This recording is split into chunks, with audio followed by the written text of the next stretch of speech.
ketemu lagi nih sama kakak.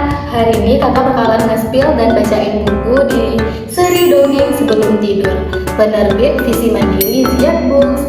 Untuk penulisnya yaitu ada di Aisyah Wiwardani. Satu serinya ini ada 14 buku cerita ya.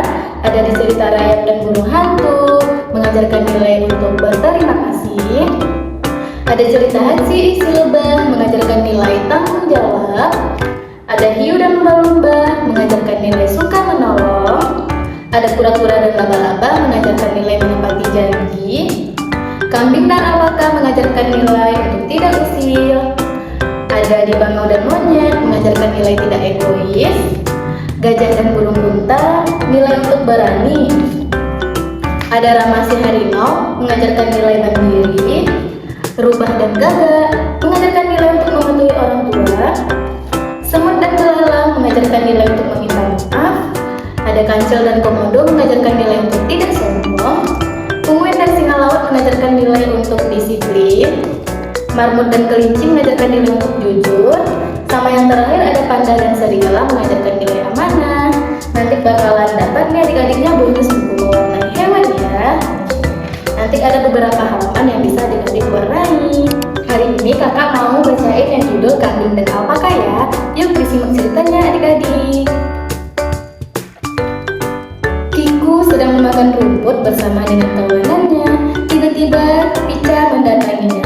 Kiku, sore ini akan ada sirkus loh, ucapnya antusias. Benarkah? Tanya Kiku yang terlihat tertarik. Nanti malam pukul 7 aku tunggu di Bukit Hijau ya. Pica pun kembali ke kawanannya. Malamnya Kiku pun datang ke Bukit Hijau. Sayangnya tidak ada sirkus di sana, apalagi Pica. Keesokan harinya Kiku menegur Pica. Siapa suruh kamu percaya begitu saja? Kata Pica. Kiku kesal bukan main karena Pica baru saja mengerjainya. Di lain waktu Kiku bermain lompat-lompatan dengan temannya.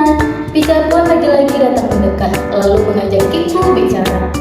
Kiku tahu tidak, kalau kamu melompat tinggi, kamu bisa cepat tinggi dan dewasa. Kiku penasaran, jadi tinggi dan dewasa? Kiku dan teman-temannya pun mencoba melompat terus pada hari itu, sampai kaki mereka cedera. Akibatnya mereka sakit demam sehingga harus beristirahat penuh. Semua kambing merasa Pica membahayakan anak-anak mereka. Karena itulah, Pica pun dilarang main dengan anak-anak kambing. Suatu hari saat berjalan di hutan, Kiku bertemu Pica. Kiku, tolong aku, tubuhku tersangkut, katanya. Kiku curiga dia tidak percaya Pica lagi. Aku tidak akan tertipu lagi, katanya, lalu pergi.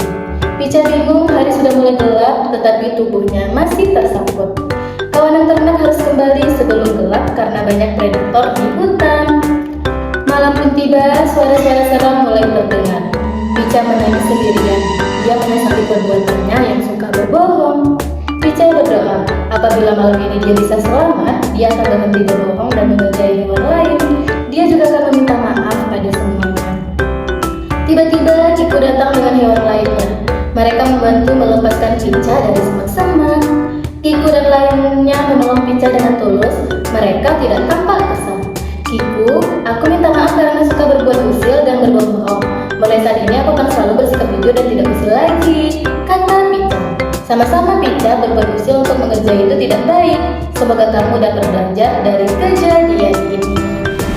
Nah, dari kisah Kambing dan Alpaka ini, kita bisa ambil hikmah ceritanya loh adik-adik.